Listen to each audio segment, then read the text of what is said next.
Haleluya, puji nama Allah, amin. Saya harap saudara bisa sama-sama kita mendengarkan firman ini sehingga hidupan kita bisa terjadi transformasi yang lebih besar lagi dalam kehidupan kita. Sepanjang sebulan ini Dr. Paul bicara mengenai cerita mengenai anak yang hilang, prodigal son, dan kalau kita ikutin tes kepribadian kita bisa lihat kepribadian daripada anak yang sulung, anak yang bungsu, dari bapa, ya, dan hal-hal luar biasa yang kita bisa pelajari daripada cerita itu, dan saya percaya setiap daripada kita diberkati, amin.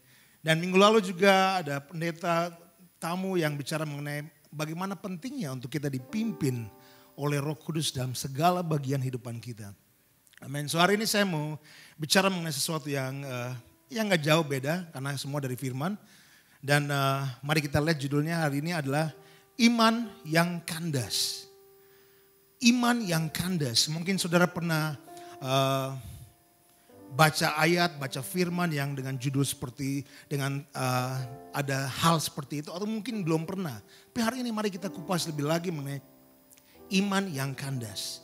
Ya, selalu setiap kapal kalau kita lihat diciptakan untuk mencapai tujuannya dia. Benar? Setiap kapal diciptakan untuk mencapai tujuannya, untuk fungsi sebagai kapal itu dan untuk capai pada tujuannya dia. Tapi apa yang terjadi kadang-kadang terjadi sesuatu, kapal karam atau kapalnya kandas. So kita akan pelajari lebih lagi mengenai hari ini tentang iman kita yang kadang-kadang suka kandas. Dan bagaimana untuk menjaga hal itu. Mari kita lihat bisa bantu PowerPoint-nya. Kalau kita lihat di sini saudara bahwa ini adalah cerita daripada Titanic. Ya, seringkali kita udah tahu, udah dengar ceritanya, udah hafal bahkan lagunya My Heart Will Go On, udah pada hafal semuanya juga. Tapi ini cerita Titanic satu hal yang luar biasa, bagaimana kapal ini diciptakan sebenarnya untuk, ya, pada saat itu kapal yang megah dan gak mungkin apapun terjadi kepada kapal ini. Kapal ini ditentukan pasti akan sampai pada tujuannya dia. Kapal yang megah, yang mewah, luar biasa. Tapi akhir daripada cerita itu adalah cerita kenyataan. Dan kita bisa lihat daripada 2.228 penumpang, 1.523 akhirnya tewas. Nah, hanya 705 yang selamat daripada kapal itu dan akhirnya menceritakan tentang hal itu, apa yang terjadi. Tapi semewah-mewahnya, semegah-megahnya kapal itu diciptakan untuk melakukan atau berfungsi sebagai kapal dan membawa penumpang dari satu destinasi kepada destinasi yang lain. Tapi tetap sesuatu terjadi. Beyond expectation. Melebihi daripada ekspektasi daripada orang-orang yang menciptakan. Karena tidak ada yang diciptakan, kapal yang diciptakan untuk akhirnya kandas. Gak ada yang penemu atau siapapun juga yang melakukan merakit kapal atau merakit apapun juga untuk tidak berfungsi semestinya, gak ada. Pasti semuanya diciptakan untuk ada fungsinya. Dan untuk menggenapi maksimal fungsi itu. Itu tujuan. Sama seperti kehidupan itu, saudara kita, kehidupan kita juga diciptakan dengan satu tujuan. Untuk mencapai fungsi atau mencapai tujuan yang Tuhan tetapkan bagi saudara dan saya. Dan kita harus menggenapi hal itu. Makanya kalau kita lihat next slide di situ adalah 1 Timotius 1:18-20 itu menjadi pokok daripada ayat kita pada hari ini. Kita bisa lihat di sini sama-sama kita baca 1, 2, 3 ayat yang 18. Tugas ini kuberikan kepadamu Timotius anakku sesuai dengan apa yang telah dinubuatkan tentang dirimu. Supaya dikuatkan oleh nubuat itu engkau memperjuangkan perjuangan yang baik dengan iman dan hati nurani yang murni. Ayat yang 19. Beberapa orang telah menolak hati nuraninya yang murni itu. Dan karena itu kandas iman mereka. 20. Di antaranya Himeneus dan Alexander yang telah kuserahkan kepada iblis. Supaya jerah mereka menghujat. Mungkin sudah pernah baca ayat ini, mungkin sudah kelewat. Tapi kita bisa lihat cerita yang luar biasa di sini. Yang poin yang pertama yang saya ingin sampaikan adalah kenyataan iman yang kandas. Paulus menyebut ada 2 orang di sini, saudara. Ada 2 orang yang apa? Yang telah kandas imannya. Himeneus dan Alexander. Kalau kita lihat di sini, kenapa? Apa yang terjadi kepada mereka? Kalau kita lihat Himeneus itu di ayat referensi 2 Timotius 2 ayat yang ke-17 dan 18. Dia mulai mengajarkan sesuatu yang lain. Doktrin yang salah. Salah satunya adalah tentang kebangkitan. Yang dia percaya kebangkitan sudah selesai, tidak ada kebangkitan lagi. Itu doktrin yang salah yang disampaikan, saudara. Yang sebenarnya waktu awal dia dididik dan dia terima Yesus dan dididik dan diubahkan, semuanya jadi lancar. Tapi tengah-tengah sesuatu terjadi. Yang kita bisa lihat di sini, perkataan mereka menjalar seperti penyakit kanker. Di antara mereka termasuk Hymenaeus dan Philetus. Ini ayat daripada 2 Timotius 2:17-18 yang telah menyimpang dari kebenaran dengan mengajarkan bahwa kebangkitan kita telah berlangsung. Dan dengan demikian merusak iman sebagian orang. Itu yang terjadi kepada Hymenaeus. Dan orang yang kedua yang dibicarakan yang kandas imannya adalah Alexander. Di kitab bisa lihat referensi di 2 Timotius 4 ayat 14. Yang di sini berkata bahwa dia berbuat kejahatan terhadap Rasul Paulus. Sini bisa lihat Alexander, tukang tembaga itu telah banyak berbuat kejahatan terhadap aku. Ini Paulus berkata, Tuhan akan membalasnya menurut perbuatannya.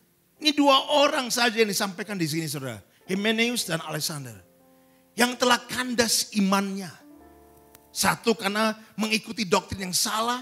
Yang tadinya benar akhirnya berubah. Satu lagi akhirnya membuat kejahatan yang terhadap Paulus. Yang secara detail tidak diceritakan, saudara. Umur mereka juga tidak diceritakan, saudara. Keluarga mereka juga tidak diceritakan. Cuma tiba-tiba dalam cerita itu yang Paulus sedang berkata kepada Timotius, jaga dirimu dan segala sesuatunya, berjuanglah, dengarkan hal ini. Dan tiba-tiba dia berkata 2 orang yang telah kandas iman mereka.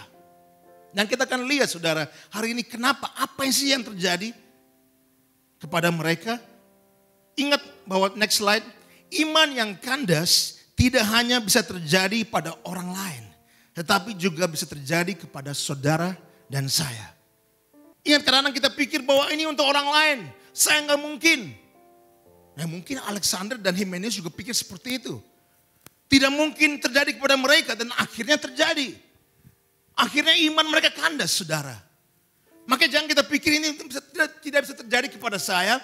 Kita mesti menjaga diri kita. Makanya Paulus berkata seperti itu. Mari kita lihat ayatnya di sini berkata 1 Korintus 10:12. Sebab itu siapa yang menyangka bahwa ia teguh berdiri, hati-hatilah supaya ia jangan jatuh. Kita harus jaga diri kita, saudara. Amsal 16:18 berkata kecongkakan mendahului kehancuran dan tinggi hati mendahului kejatuhan. Yang kita rasa diri kita benar. Yang kita rasa bahwa orang lain yang salah. Sampai kita salahkan orang lain. Sama seperti pencipta daripada Titanic itu menyalahkan ini, menyalahkan itu. Tapi intinya apa terjadi? Tenggelam kapalnya. Sama seperti ini Alexander Hymenaeus, orang kita punya banyak alasan. Kenapa itu terjadi? Tapi intinya terjadi, saudara. Makanya hari ini mari kita menyimak dengan jelas. Kenapa itu terjadi? Dan apa yang kita harus lakukan untuk menjaga diri kita supaya itu tidak terjadi kepada saudara dan saya. Karena itu bisa terjadi kepada siapapun. Maka saya berkata hati-hatilah supaya ia jangan jatuh. Paulus berkata seperti setelah saya sudah khotbahkan segala sesuatunya. Tapi kalau saya sendiri tidak menjaga diri saya juga bisa hilang. Saya juga bisa jatuh. Makanya begitu penting untuk kita menjaga satu sama lain. Amin. Dalam iman kita. Makanya seringkali berkata waktu kisah para rasul. Mereka kumpul setiap hari. Berkumpul supaya apa? Saling menguatkan. Saling mendoakan. Karena kadang-kadang kita tidak tahu masalah orang itu menghadapi apa, saudara. Makanya tadi pagi juga kita dengarkan bagaimana kita harus memiliki empati terhadap orang lain. Jangan kita menyuduh. Jangan kita menyalahkan. Jangan kita panggil hakiman terhadap orang lain itu. Karena kita tidak tahu apa yang mereka lewati juga. Yang kita bisa jadi adalah fondasi yang kuat bagi dia. Karena satu hari itu bisa terjadi pada kita. Fondasi kita bisa gak kuat. Kita perlu orang lain juga untuk kuatkan kita. Tapi mari kita lanjut lagi, saudara, dengan cerita ini, saudara. Kita lihat poin yang selanjutnya. Alasan iman kandas. Kalau kita dilihat di sini, saudara. Di ayat yang ke-19. Beberapa orang telah menolak hati nuraninya yang murni itu. Dan karena itu kandaslah iman mereka. Mereka menolak hati nurani yang murni. Artinya kata lain mereka menolak iman mereka itu, saudara. Makanya kalau kita lihat di sini saudara, saya tulis itu bahwa yang secara harfiah berarti mendorong ke samping atau menjauhkan. Ini mengacu pada berpaling secara sengaja dari kebenaran kepada kesalahan. Dan itu yang dilakukan oleh Himeneus, saudara. Menolak ajaran iman yang benar dan memeluk doktrin yang salah. Karena ada banyak doktrin-doktrin yang salah, saudara. Yang sedang gampang sekali di sosial media pada hari-hari ini, saudara. Dan kalau kita tidak berdiri teguh kepada iman kita tidak berdiri teguh kepada doktrin firman Tuhan yang kita pelajari, satu hari kita juga bisa seperti itu, saudara. Dan apa yang Alexander melakukan, dia memiliki roh yang jahat dan mulai bekerja melawan hal-hal yang berasal dari Tuhan. Tadinya dukung penuh pendetanya, tadi dukung penuh pemimpinnya. Satu hari tiba-tiba menolak, melawan, membicarakan sesuatu yang jahat atau sesuatu yang lain terhadap pemimpin atau pendetanya. Itu bisa seperti itu, saudara. Dan itu yang dilakukan dengan apa yang terjadi dengan Alexander, saudara. Dia menolak hati nurani yang murni, menolak iman. Maka sini berkata perpindahan dari kebenaran ke kesalahan tidak terjadi dalam sekejap. Itu bisa aja seperti kita menerima sesuatu, kita abaikan. Sini berkata ada perbedaan antara mengabaikan dan menolak. Mulainya semua kita mengabaikan. Suara Roh Kudus bicara kepada kita, kita abaikan. Yang pertama kali datang, kita abaikan. Kita abaikan. Sampai kita udah ditumpul, saudara. Sampai kita udah gak peka lagi kepada suara Roh Kudus. Apakah awal seperti itu? Tidak, saudara. Tapi tahap demi tahap akhirnya apa yang terjadi? Iblis coba merebut kita daripada kerajaan Tuhan. Sampai tadi yang mengabaikan sekarang udah menjadi menolak. Karena itu kata-kata yang dipakai, menolak. Bukan mengabaikan, menolak. Atau benar-benar menyingkirkan. Dan itu semua terjadi perlahan-perlahan. Pintu yang kita buka kalau kita gak segera tutup, itu akan masuk pelan-pelan.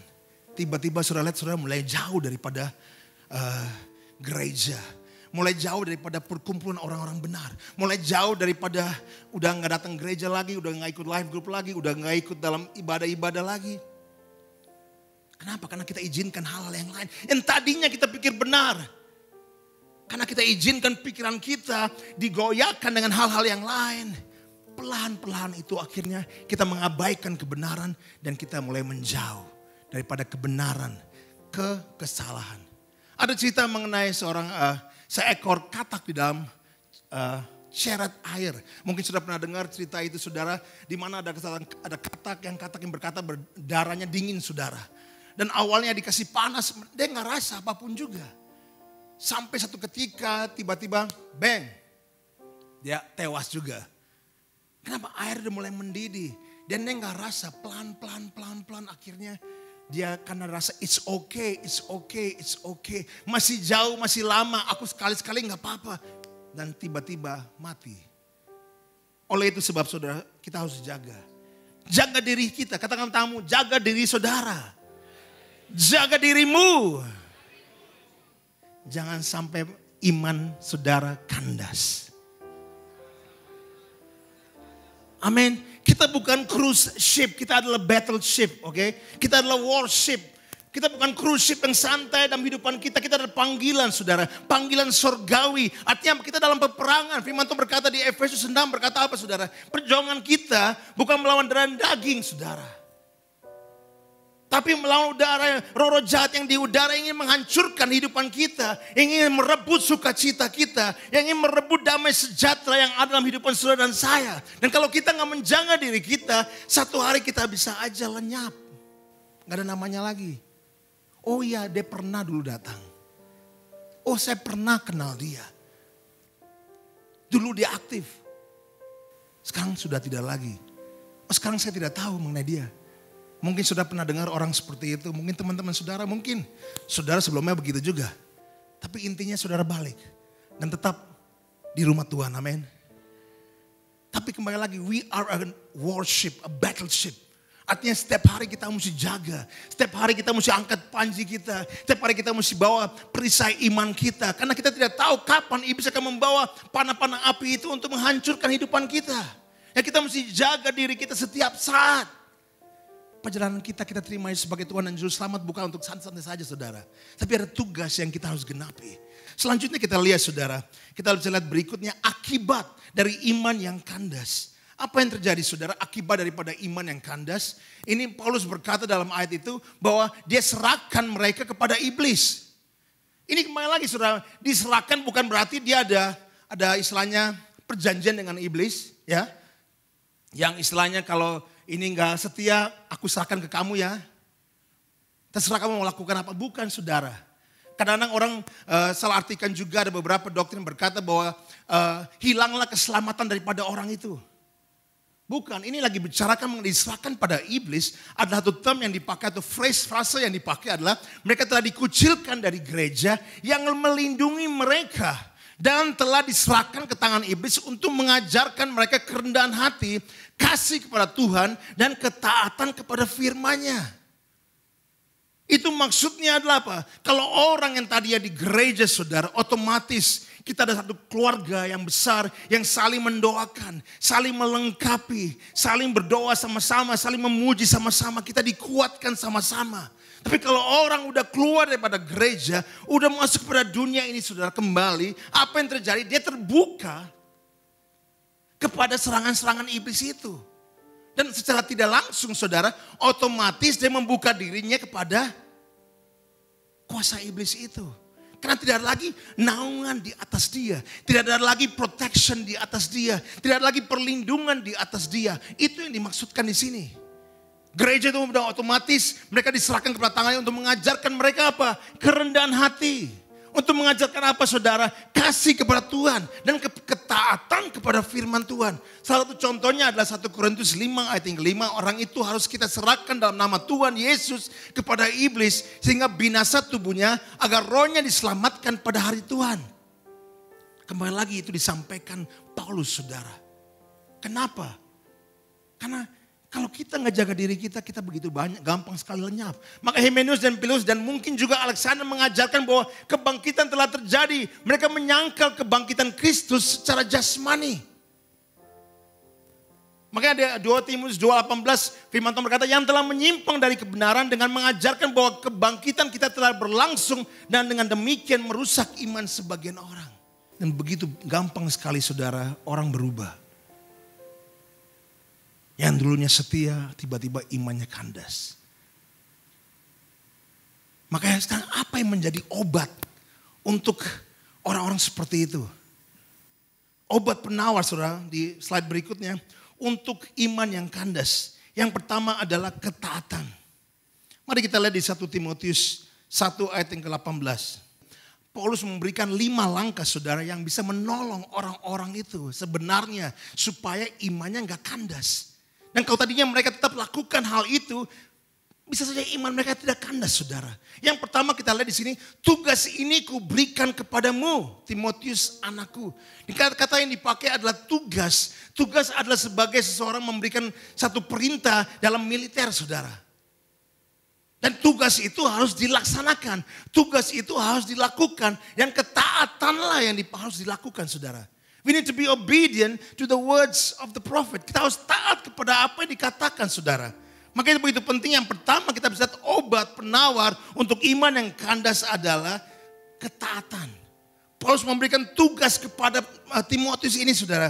Dan itu penting saudara kita harus tahu bahwa ini sama seperti kita orang yang percaya. Langkah pertama dalam berjalan bersama Tuhan sebagai mestinya terletak pada kesediaan kita untuk mentaati kehendak Tuhan. Mentaati kehendak Tuhan yang telah dinyatakan seperti yang tertulis dalam firman Tuhan. Kita memiliki mandat untuk mentaati firman Tuhan. Yakobus 1 ayat yang ke-22 berkata ketaatan kita membuktikan bahwa kita mengasihi Tuhan. Mari kita lihat di Yohanes 14 ayat yang ke-15 juga. Yohanes 14 ayat yang ke-15. Jikalau kamu mengasihi aku, kamu akan menuruti segala perintahku. Sama-sama kita baca 1, 2, 3.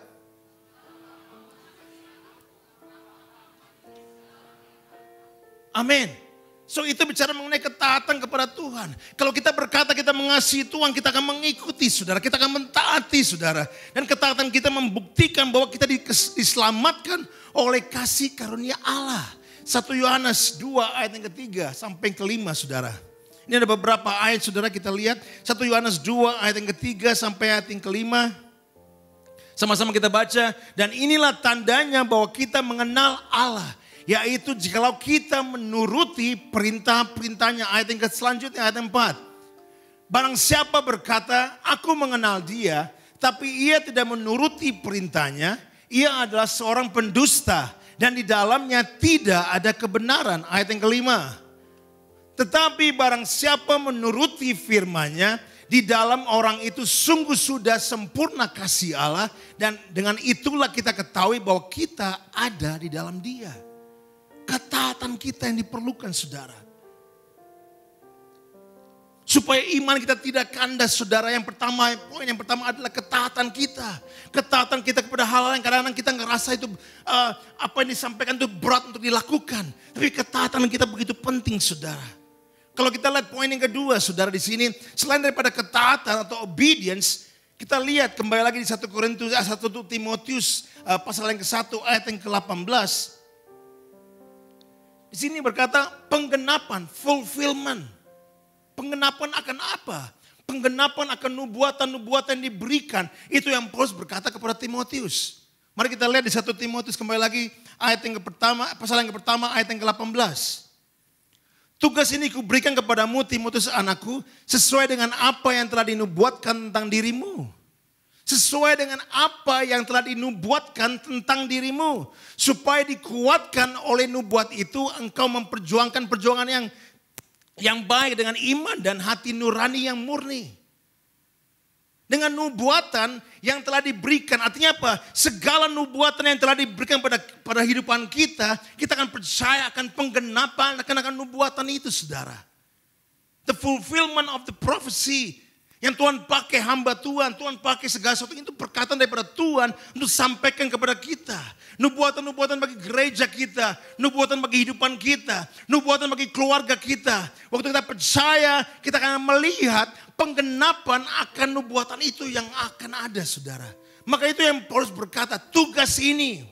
Artinya ini aku berikan tugas, seorang kepala tentara sudah memberikan tugas kepada pegawainya atau kepada tentara yang lain. Otomatis dia akan harus melakukannya. Yang kedua, apa yang dikatakan itu harus terjadi, pasti tergenapi. Artinya kita percaya apa yang firman Tuhan kata adalah ya dan amin. Segala sesuatu yang dikatakan firman adalah ya dan amin. Dan itu adalah terjadi kepada penggenapan akan firman itu saudara. Paulus kembali lagi mengingatkan Timotius nubuat-nubuat itu saudara. Dalam atas kehidupan dia. Artinya walaupun hidupannya tidak seperti yang disampaikan dalam nubuat itu. Tapi kita percaya pasti akan ada perubahan waktu kita mentaati Tuhan. Pasti akan tergenapi segala sesuatu yang telah dinubuatkan di atas kehidupan kita. Itu yang Paulus ingin sampaikan kepada Timotius.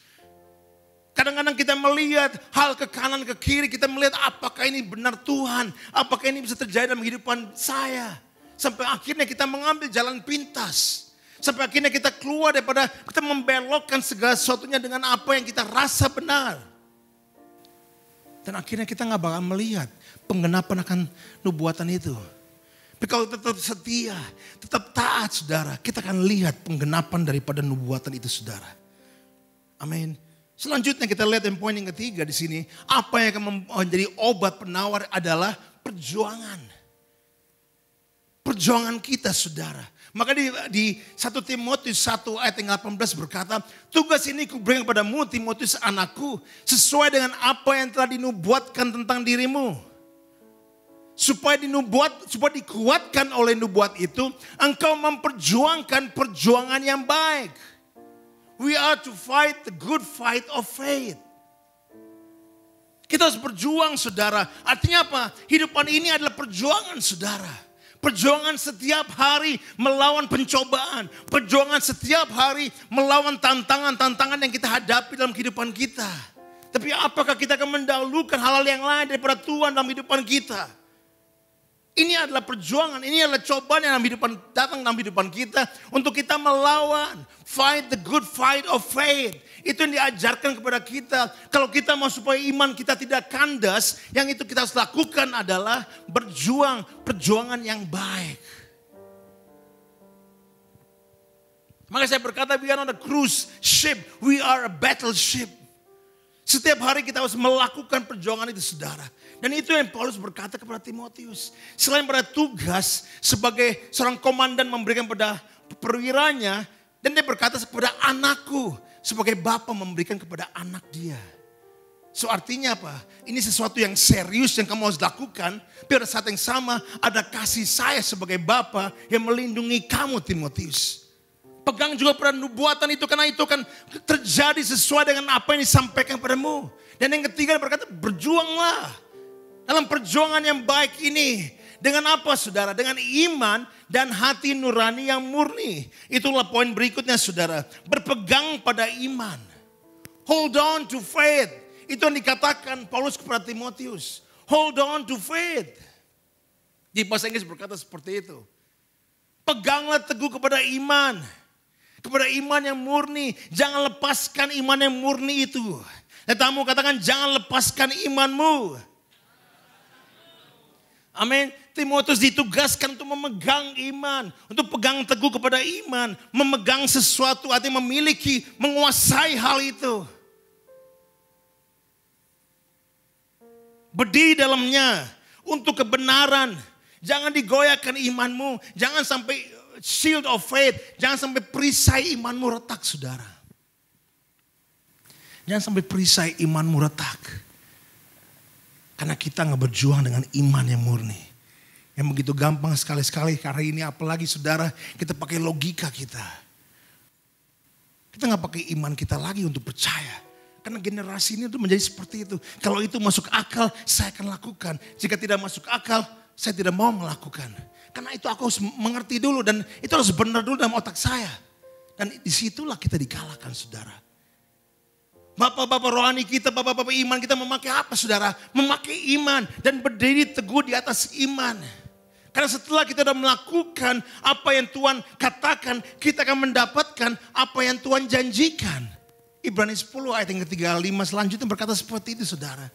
Jangan lepaskan pengharapanmu kepada Tuhan. Jangan lepaskan ketekunan itu, saudara. Jangan lepaskan imanmu. Mari kita lihat di Ibrani 10 di ayat yang mari ayat yang 35. Sama-sama kita baca. Sebab itu janganlah kamu melepaskan kepercayaanmu karena besar upah yang menantinya. Amin. Katanya saya baca sendiri, saudara. Sama-sama kita ulangi lagi ya. 1, 2, 3.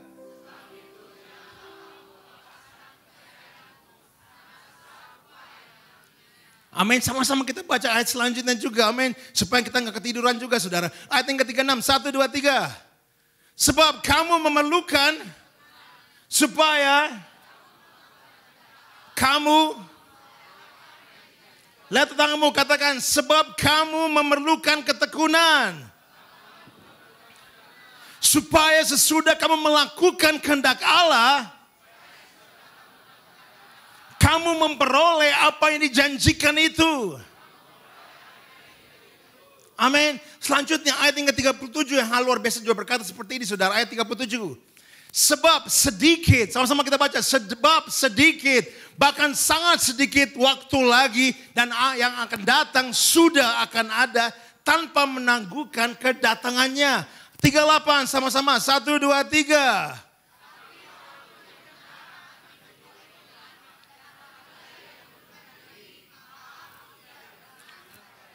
Sini luar biasa, saudara. Sini berkata, tapi orangku yang benar akan hidup oleh apa? Oleh iman. Apabila ia mengundurkan diri, maka aku tidak berkenan kepadanya. Itu sesuatu yang kasar kalau kita dengar, saudara. Sesuatu yang masa diomong seperti itu. Tapi itu kenyataannya, saudara. Orangku yang benar, Tuhan memakai bahwa kita adalah orang Tuhan. Umat Allah. Dan kalau kita menganggapkan diri kita sebagai anak-anak Tuhan, orangku yang benar, otomatis kita akan hidup oleh iman. Karena itulah kuncinya, itulah modal kita dalam segala sesuatunya. Dan apabila ia mengundurkan diri, maka aku tidak berkenan kepadanya. Apabila imannya kandas, aku tidak berkenan kepadanya. Tapi kembali lagi ayat berikutnya menyemangatkan kembali. Karena itu adalah deklarasi lagi. Sini ayat yang ke-39. Dia berkata, tapi kita bukanlah orang-orang yang mengundurkan diri dan binasa. Tetapi orang-orang yang percaya dan beroleh hidup. Amin. Faktanya sudah ada saudara. Kita adalah orang yang Tuhan, artinya kita harus berjalan dengan iman. Dan bukan mengundurkan diri saudara. Tapi hal yang luar biasa ini adalah deklarasi ini berkata, kita bukan orang-orang yang mundurkan diri. Lihat tetanggamu katakan, kamu bukan orang yang mundurkan diri. Dan binasa. Tetapi orang yang percaya. Dan yang beroleh hidup. Dan hidup berkemenangan.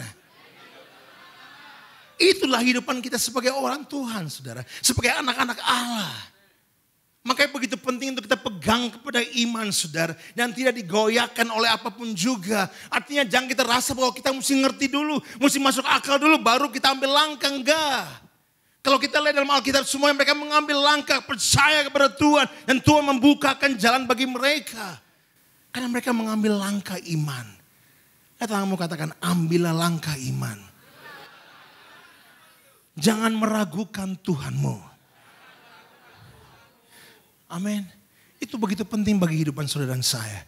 Dan kalau kita kembali saudara, obat penawar selain daripada kita tahu bahwa ini adalah ketaatan kita yang begitu penting. Sebagai penggenapan akan nubuatan itu. Sebagai kita harus berjuang dalam perjuangan yang baik. Sebagai memegang iman kita. Dan yang poin yang terakhir juga dalam menjadi obat penawar adalah kesetiaan. Our faithfulness, kesetiaan kita sampai pada akhirnya. Dan itu yang dikatakan di 1 Timotius 1 ayat yang ke-19. Kalau kita lihat kembali sudah 1 Timotius 1 ayat yang ke-19. Beberapa orang telah menolak hati nuraninya yang murni itu. Dan karena itu kandaslah iman mereka. Selain daripada hold on to your faith, selain daripada pegang teguh kepada imanmu, dia berkata apa?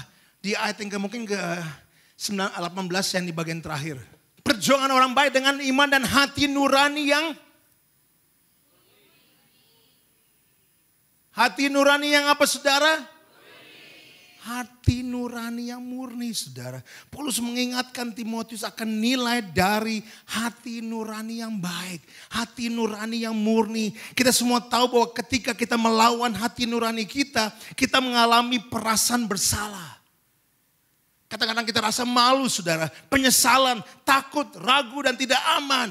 Namun yang sering tidak kita sadari adalah bahwa mengikuti hati nurani kita mungkin merupakan salah satu kesalahan terbesar yang pernah kita lakukan. Nah kita bahas sedikit mengenai hal ini karena ini juga hal yang penting. Karena ditulis dalam Alkitab saudara. Karena yang menjadi akhirnya iman mereka kandas. Kenapa? Mereka menolak hati nurani yang baik itu. Hati nurani yang murni itu. Karena setiap daripada kita Tuhan telah memberikan hati nurani. Untuk tahu bedanya saudara. Dan kadang-kadang kita melanggar hal itu. Hati nurani kita gak rasa enak saudara. Rasa bersalah. Tapi kadang-kadang hati nurani itu saudara. Didasarkan oleh apa? Itu juga penting yang kita perlu tahu. Karena kalau kita lihat cerita daripada Saulus. Hati nuraninya baik-baik aja waktu dia bunuh-bunuh orang Kristen.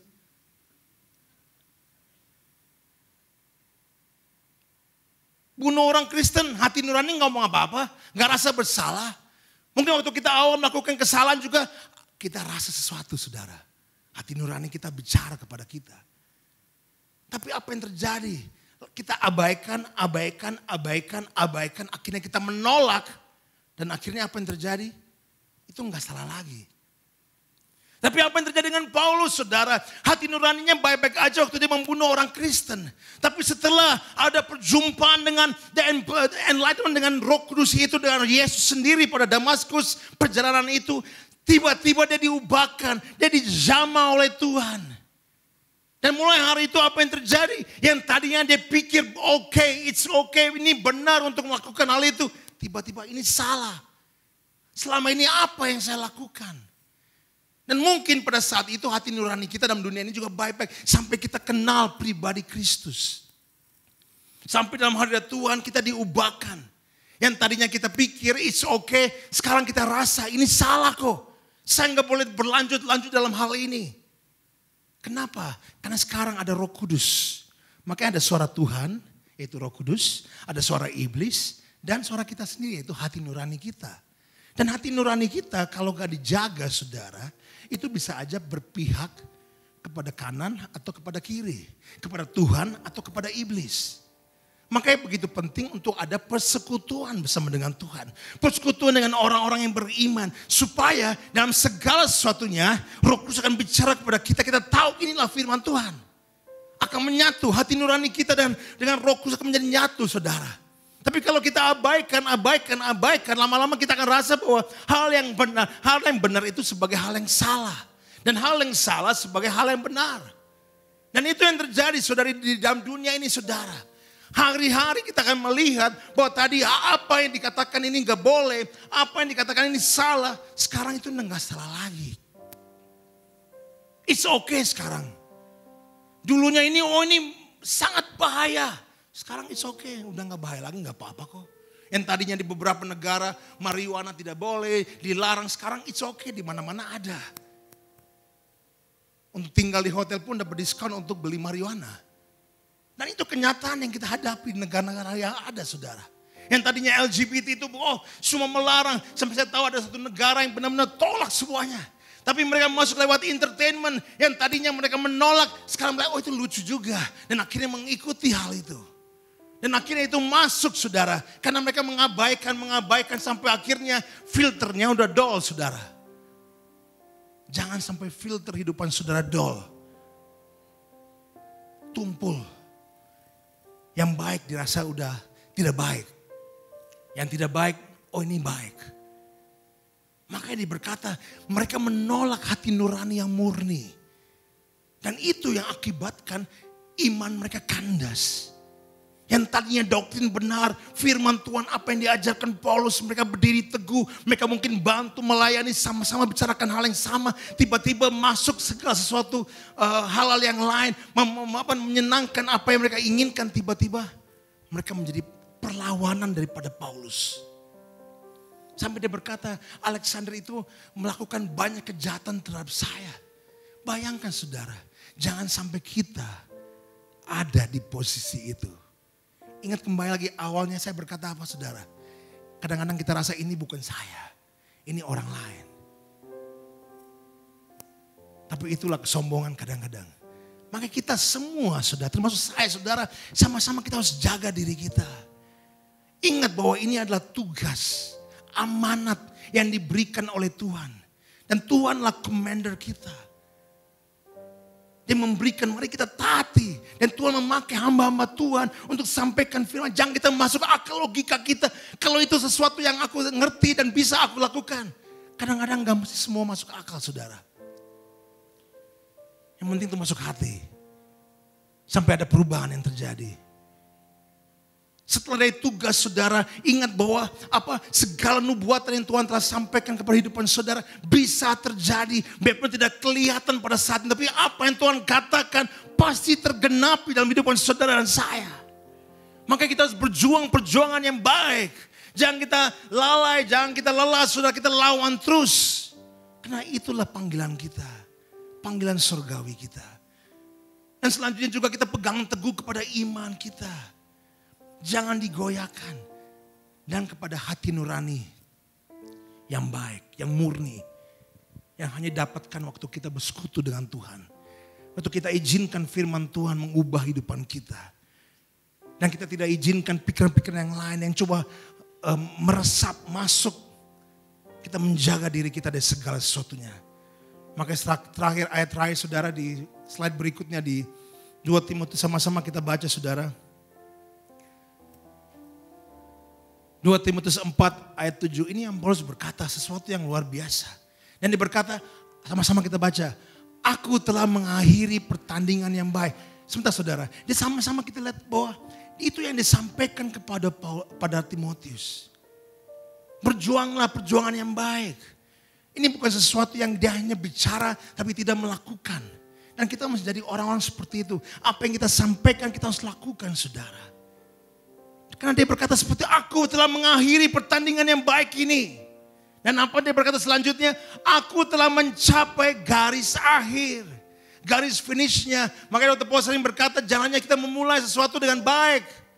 Kita harus mengakhirinya dengan baik juga. Karena semua ditujukan, semua disiapkan, segala sesuatu diciptakan untuk mencapai tujuannya. Kita juga semua diciptakan untuk kita sampai kepada garis finish. Tuhan tidak menciptakan kita untuk berhenti tengah jalan. Tuhan tidak menciptakan kita untuk kandas tengah-tengah saudara. Sama seperti Titanic. Tuhan ciptakan kita untuk menyelesaikan pertandingan kita. Maka terakhir berkata, aku tetap memelihara iman. Amin. Marilah tetap memelihara iman sampai pada akhirnya. Jangan sampai iman saudara dan saya kandas oleh hal-hal yang lain. Oleh hal-hal yang kita izinkan dalam hidupan kita. Karena kita tidak taat kepada firman Tuhan. Taat kepada hamba-hamba Tuhan. Taat kepada suara Tuhan. Taat kepada apa yang Alkitab katakan. Karena kita rasa bahwa diri kita sudah cukup berjuang. Kita gak mau berjuang lagi. Perjuangan kita sampai pada akhirnya saudara. Peganglah teguh pada iman saudara. Peganglah teguh pada hati nurani yang murni. Jangan dipengaruhi oleh apapun juga. Tetap jaga diri saudara. Sampai semua daripada kita, setiap daripada kita, sampai pada garis finish kita semua. Dan Tuhan bisa berkata, well done, good and faithful servant. Well done. Hambaku yang baik dan setia. Itu yang dicari daripada kita, amin. Untuk Hymenaeus dan Alexander kita tidak tahu akhirnya. Apa yang terjadi karena tidak ceritakan lagi. Jangan sampai cerita kita tidak ada lagi saudara. Kita mau cerita kita tetap ada. Oh yes, orang itu luar biasa. Dia pegang teguh iman ya. Dalam Hall of Fame, of Faith yang di Ibrani 11. Dan mereka juga kadang-kadang tidak melihat penggenapan, tapi mereka tetap percaya. Marilah saudara, ini firman yang sederhana. Tapi biar firman ini membuka hati kita lebih lagi. Untuk percaya pada Tuhan, untuk berjuang dalam perjuangan yang baik. Dan setiap hari pegang teguh iman saudara dalam Tuhan. Jalan dalam kebenaran itu. Jangan diombang-ambingkan oleh doktrin-doktrin yang salah yang coba menyenangkan hati saudara, telinga saudara, pikiran saudara. Dan akhirnya saudara begitu gampang untuk ikut. Jangkar saudara jangan dilepas. Peganglah jangkar teguh itu saudara. Karena kalau kapal lepaskan jangkar itu dan potong jangkar itu gak bakal jaga dia sampai pada akhirnya. Dan jangkar kita adalah Kristus Yesus. Amin. Dan jangan lupa amanat agung itu yang kita harus genapi dalam kehidupan kita. Amin. Saya saudara diberkati dan biar nama Tuhan saja yang dimuliakan dalam kehidupan saudara dan saya. Mari kita berdoa. Bapa, sama seperti Paulus berkata, aku telah mengakhiri perlombaan ini. Aku telah sampai pada garis finish. Aku telah memelihara iman. Biarlah itu menjadi doa kita. Biarlah itu menjadi satu hari deklarasi kami semua tempat ini.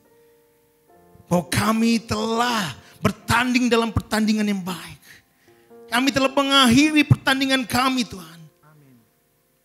Dan pada akhirnya kami tetap memelihara iman kami dalam Engkau Yesus. Jaga kami Bapa. Bila kami tetap anggap ini sebagai satu tugas, satu perintah daripada Engkau. Bila kami berjuang dalam perjuangan yang baik, penuh taatan kepada Engkau. Pegang teguh kepada iman Tuhan. Pegang teguh kepada hati nurani yang baik. Yang dipimpin dan didasari oleh firman-Mu saja. Yang dipimpin oleh Roh Kudus Engkau dalam segala bagian hidupan kami. Dan bila nama Engkau saja dimuliakan. Sampai kita sampai pada akhirnya. Bersama dengan Engkau. Kuatkan kami semua pada saat ini. Yang sedang ada masalah pada saat ini Bapa. Yang sedang ada problema yang sedang mereka hadapi pada saat ini. Hamba-Mu berdoa. Biar kuatkanlah iman mereka Tuhan. Biar mereka tahu bila mata mereka yang tertuju kepada Engkau sebagai sumber daripada segala sesuatunya Tuhan. Yang mereka tidak digoyahkan oleh apapun juga Tuhan. Tetap berdiri teguh dan segala kuasa kegelapan pada saatnya yang coba menjatuhkan atau mencobai di depan mereka pada saat ini. Usir keluar di dalam nama Yesus biarlah. Dan bila kuasa-Mu dan kasih-Mu mengikat kami semua selalu Tuhan. Sehingga kami selalu menjaga diri kami. Menjaga Tuhan. dan tetap berdoa dalam segala bagian. Dan menaruh pengharapan kami hanya di dalam Engkau saja. Kuatkan kami semua. Dan bila nama Engkau saja dimuliakan. Di dalam nama Yesus kami telah percaya dan kami telah berdoa. Dan setiap umat Tuhan yang percaya sama-sama kita katakan, amin. Beri kemuliaan bagi Tuhan, haleluya. Pergi saling mengasihi, Tuhan Yesus memberkati. Pergi saling mengasihi, God bless.